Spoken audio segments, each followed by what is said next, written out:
زیارت اولیاء کے سامعین السلام علیکم رحمتہ وبرکاتہ۔ حضرت حر کی جان اثاری، صفحہ نمبر 154، خاک کربلا کتاب سے۔ پھر ابن زید کا غلام سالم گھوڑا دوڑاتا ہوا میدان میں آ پہنچا، تلوار چمکائی اور شہزادہ دو عالم کو جنگ کے لیے للکارا۔ سیدہ کا لال اٹھا مگر حضرت حر نے پاؤں پکڑ لیے اور عرض کی، آقا جانثار غلام کے ہوتے ہوئے آقا میدان میں نہیں جا سکتا۔ مظلوم کربلا نے فرمایا، حر یہ تو ٹھیک ہے مگر میں نہیں چاہتا میری وجہ سے کوئی اپنی جان گوائے۔ حر نے پھر عرض کی، یا حسین مجھے اپنی جان پیاری نہیں، ایمان پیارا ہے، اور زندگی عزیز نہیں، دین عزیز ہے۔ اگر دین و ایمان کے خاطر یہ جان جاتی ہے تو جائے، اگر ناموس اہل بیت کی حفاظت کے لیے موت آتی ہے تو آئے۔ یہ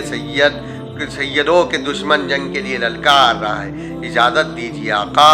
امام علی مقام نے اجازت دے دی اور فرمایا، حر جاؤ، خدا تمہاری یہ قربانی قبول فرمائے۔ پہلے تو تمہارا نام حر ہے، جاؤ، اب تمہیں دوزخ کی آگ سے آزاد کر دیا۔ حر شوق شہادت کے نشے میں جھومتا ہوا آگے نکلا اور عمرو بن سعد کو مخاطب کر کے فرمایا، اے دنیا کے ذلیل انسان، اب میں وہ حر نہیں جو حضرت امام حسین رضی اللہ تعالیٰ عنہ کو گرفتار کرنے پر مامور تھا، اب میں وہ حر نہیں جو اہل بیت کے گھر کے گھیر کر یہاں لایا، بلکہ اب میں راہ حق و ہدایت میں قربان ہونے والا حر ہوں، دین و ایمان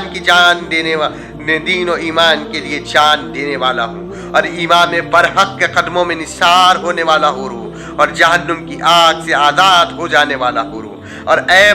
فطرت کوفیو، تم نے نواسہ رسول کو اپنا مذہبی پیشوا بنانے کے لیے بلایا، اپنے دین کا امام تسلیم کرنے کے لیے بلایا، اپنی طریقت کا پیر بنانے کے لیے بلایا، اور جب وہ تمہارے وعدوں پر اعتبار کر کے اور تمہاری قسموں پر یقین کر کے آ گیا ہے تو اب تم اس کو مجبور کرتے ہو کہ وہ ایک فاسق و فاجر کو اپنا مذہبی پیشوا تسلیم کر لے۔ اب اسی کو کہتے ہو وہ ایک بے دین کو اپنا امام بنا لے، اب اس کو تنگ کرتے ہو۔ وہ ایک عیاش و بدقامش کو اپنی طریقت کا پیر مان لے، حالانکہ مذہب ان کے گھران کا ہے، دین ان کے گھر کا ہے، طریقت ان کے گھر کی ہے، نہیں بلکہ نبوت ان کے گھر کی ہے، رسالت ان کے گھر کی ہے، شجاعت ان کے گھر کی ہے، امامت ان کے گھر کی ہے، نیابت ان کے گھر کی ہے، سیادت ان کے گھر کی ہے، سخاوت ان کے گھر کی ہے، شہادت ان کے گھر کی ہے۔ گناہگاروں نہ گھبراؤ،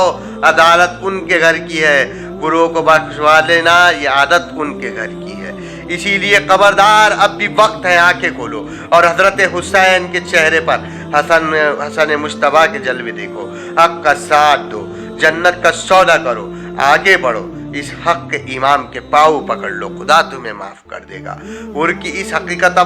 تقریر نے عمرو بن سعد اور کوفیوں کے دل دہلا دیے۔ کسی کو جواب دینے کی ہمت نہ ہوئی، جواب دیتے بھی کیا، جھوٹے تھے، بے وفا تھے، دغا باز تھے۔ لیکن عمرو بن سعد پکارا، ساتھیوں دیکھتے کیا ہو، اٹھو اور اس نمک حرام کا منہ بند کرو۔ چنانچہ سالم آگے بڑھا اور ایک تیر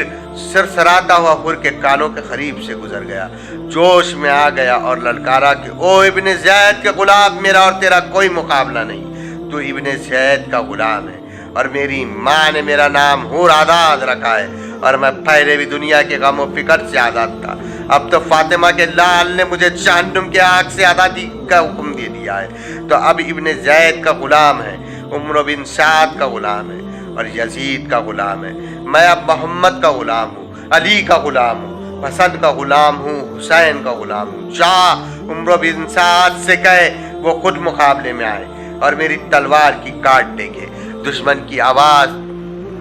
دیکھے، یہ ٹھیک ہے کہ میں غلام ہوں مگر بہادر ہوں، آگے آ اور میری شمشیر کے چور دیکھ۔ حر نے جوش میں آ کر گھوڑے کو